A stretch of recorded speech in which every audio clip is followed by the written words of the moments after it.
북한이 올 들어 지금 네 번째 미사일을 발사했다고 합니다. 여당에서도 늘 상당한 심각한 우려를 표하고 있습니다. 특히 선거 기간에 저렇게 자꾸 미사일을 쏴대고 하는 것들이 과연 옳은가 강력하게 좀 이야기를 하고 있고요. 제가 봐서는 북한이 지금 국제사회도 그렇고 남북 대화 부분도 그렇고 관심 좀 끌고 싶어하는 부분이 있지 않냐. 네. 그만 좀 저런 무력 도발했으면 미사일 좀 그만 쐈으면 좋겠다. 살림도 어려울 텐데 자꾸 미사일을 쏘는지 모르겠어요.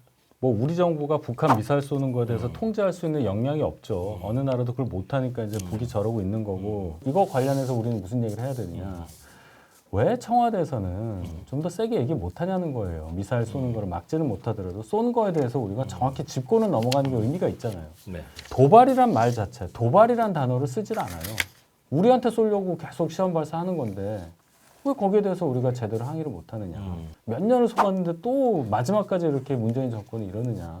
대북 관련한 사안에서 어떤 정책 공약을 가져갈 거냐 되게 중요할 것 같은데 뭐 선제 타격 이런 용어를 썼죠. 선제 타격 얘기를 하니까 아니 무슨 전쟁을 하려고 하는 거냐라고 이제 강력하게 또 전쟁광으로 몰고 하는 의견이 있을 수 있는데 그게 아니라 극초음속 미사일을 평양에서 발사를 하면 서울까지 오는데 1분 정도밖에 안 걸린대요. 날아온과 동시에 그걸 알고 요격을 하는 게 불가능하단 말이에요, 물리적으로. 1분 안에.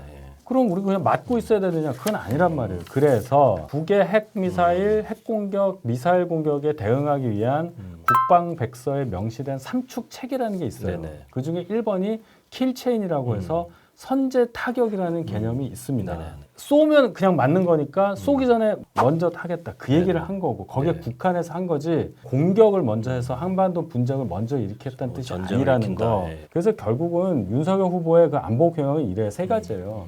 한국형 미사일 방어 체계를 강화하겠다는 거예요. 뭐 소위 뭐 아이언돔이라고 그러죠. 미사일 날로 이렇게 막잖아요. 이스라엘 보면은 그거 이제 하겠다. 두 번째는 미국이랑 유사시에 핵무기 전개할 수 있는 어떤 체계를 아주 그냥 세게 마련해 놓겠다. 협의를 잘해서. 그래서 한미 포괄적 안보 전략을 세게 하겠다. 마지막이 이제 그럼에도 불구하고 한반도의 긴장 상태를 변화시킬 수 있는 조치를 하겠다. 이렇게 세 가지예요. 네네. 어떻게 보십니까? 이게 이제 국가 지도자는 일반적으로 전술을 판단하는 이제 일선 부대의 뭐 장성들과는 좀 다른 판단을 해야겠죠.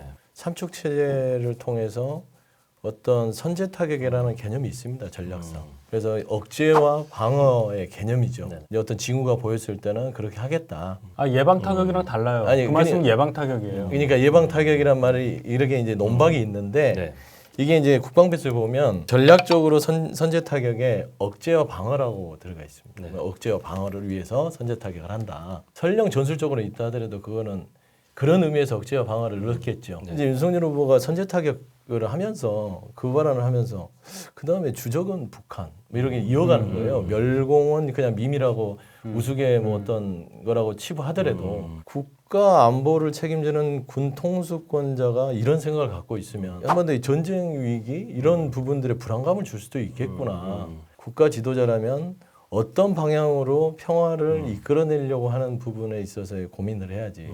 아니 선제 타격한다면 어떤 일부 이 뭐 보수층이나 그걸 좋아하는 분들이 시원할 수 있죠. 그래 우리 쫄지 않아 북한에. 근데 문재인 정부가 북한이 무서워서 평화를 외치고 한반도에 대한 계속 대화를 시도하는 게 아니라 국익을 위해서 그렇죠. 왜냐하면 결국에는 경제 공동체로서 그리고 한반도에 평화를 가져와야 우리가 서로 좋은 거지.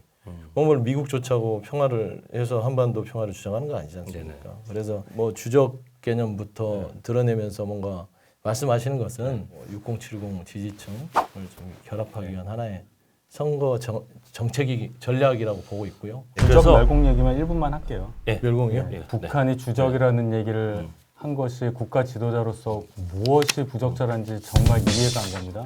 북한의 주적이 맞아요. 멸공해야 되는 거 아닙니까? 6070을 겨냥한 얘기라고 하셨는데 멸공이라는 밈이 돌면서 2030이 열광을 했어요. 국민 대다수가 이 의사표시에 대해서 좋게 생각하고 있다는 것을 말씀드리고 싶고 국군 최고 통수권자가 북한은 주적이라는 것을 확실히 하지 않은 상태에서 아주 애매한 상황을 벌였을 때 얻은 게 지금의 이 상태. 미사일 맨날 쏘잖아요. 미사일은 이명박 박근혜 정부 때도 맨날 쐈어요.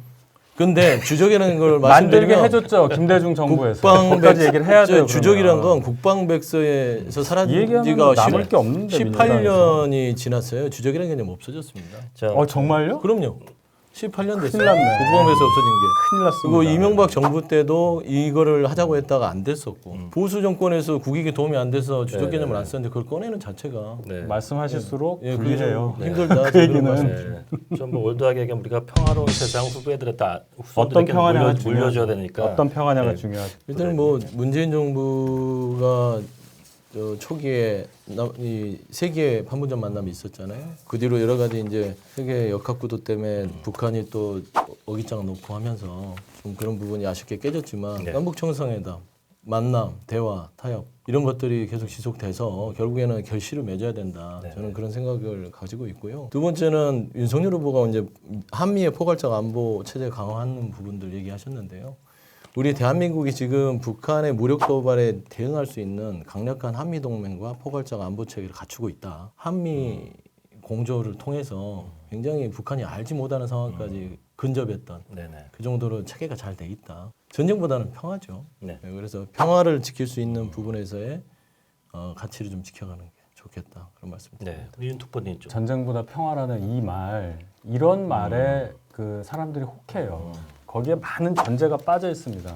누가 전쟁을 원하겠습니까? 전쟁을 억제할 수 있을 정도의 우리의 힘을 기른 후에 그 다음에 평화를 추구하는 게 맞아요. 지금까지 수십 년 동안 북한한테 속아서 이 지경까지 온 겁니다.